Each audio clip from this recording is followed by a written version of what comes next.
Oh no, what have I done? I guess you already know by the title.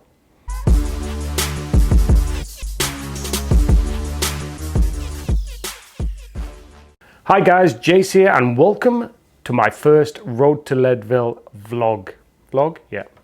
I think for want of a better word, it's going to be a vlog. So as you may have already guessed, I have entered Leadville. First of all, what is the Leadville 100? Well, it's not called the race across the sky for nothing. It starts at over 10,000 feet of altitude and goes up to about 12,500 feet. It's a 105 mile, 170k out and back course.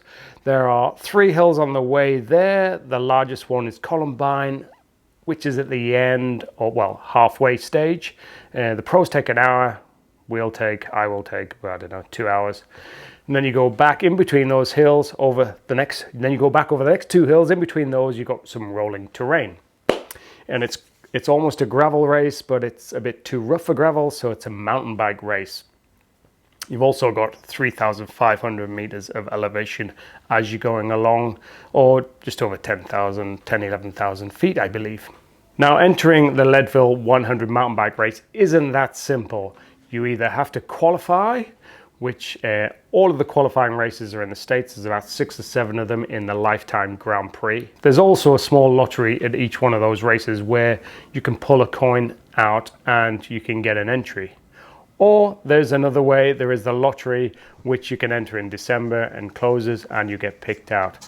Now, by all accounts, thousands of people go into the lottery. Not quite sure how many, I think they keep it a secret. And they will probably choose, not quite sure how many get chosen out of there either, because that's quite a secret. 800, 1,000, something like that. Anyway, people have been in the lottery 5 times, 6 times, 7 times and never get pulled out.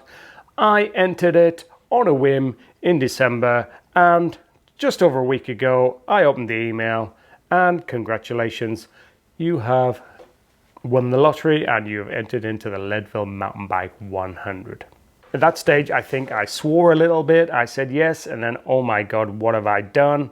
It is a kind of once in a lifetime opportunity, especially for us overseas and have to travel over to Leadville to do it. And I'm not getting any younger, so I figured, what the hell, I'm gonna commit to it and do it. I'm doing the vlog for accountability, so please click on the subscribe and follow me, because every month I will be publishing it. The main subjects and the objectivity that we're going to look at every month is my weights or weigh-in, my FTP and training, how that's going, and also my sleep. So I've got a new Apple Watch Ultra 2 here that records my sleep now, so I'll be able to see how much sleep I'm getting on average, what my deep sleep, REM sleep, etc. is like. I will try to basically improve the quality of that sleep if I can. What am I going to do differently to get fitter? First of all, the starting point. Now, my last race was the end of October.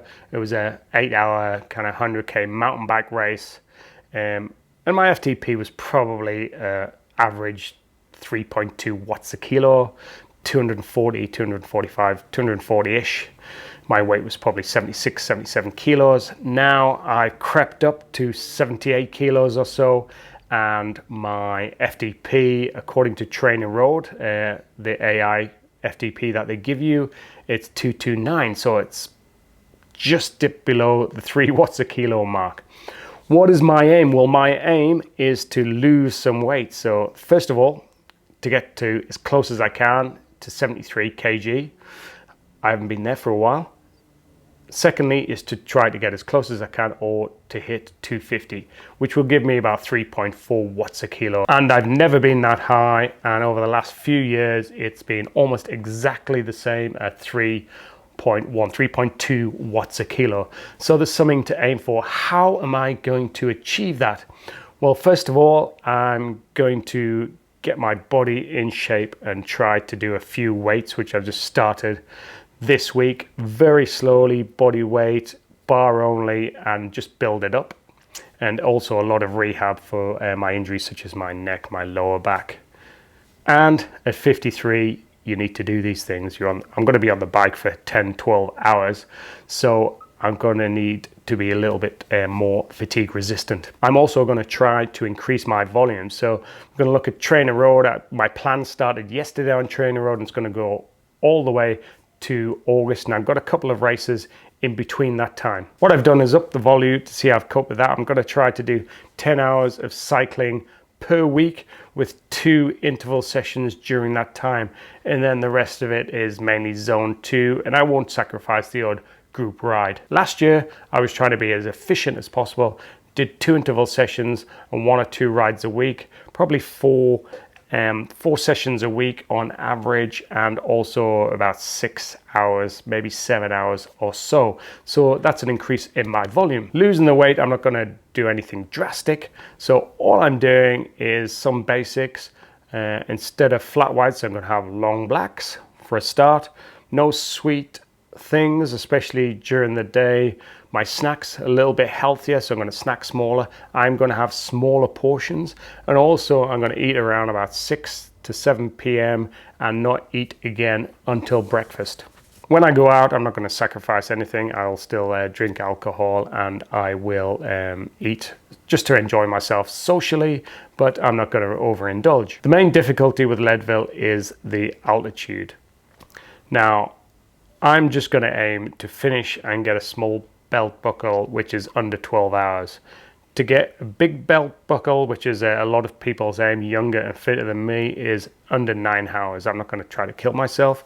Yes, I can probably do 10 and a half, so 11 is probably my aim overall. I'm actually going to the Leadville training camp in June. Now, all that is a 3-day training camp, which you cover the whole of the course over a 2-day period. That will enable me to see what I'm going to be like at altitude, or give me a good idea, and also give me a good idea of the course to enable me the best chance of finishing. I'll also be videoing my experience at Leadville and also the race as best as I can. So in summary, please click on subscribe and follow me. So every month I'll tell you my weight, my FTP, how my training is going, how my sleep is going, and also I'll pick a subject to follow, whether it's my kit or altitude or nutrition, and see what I'm planning or going to do in preparation for this massive race. Thanks for watching, and give me a thumbs up, and don't forget the subscribe button if you haven't done that before. Look at my old videos, and if you think they're any good, please subscribe. See you soon.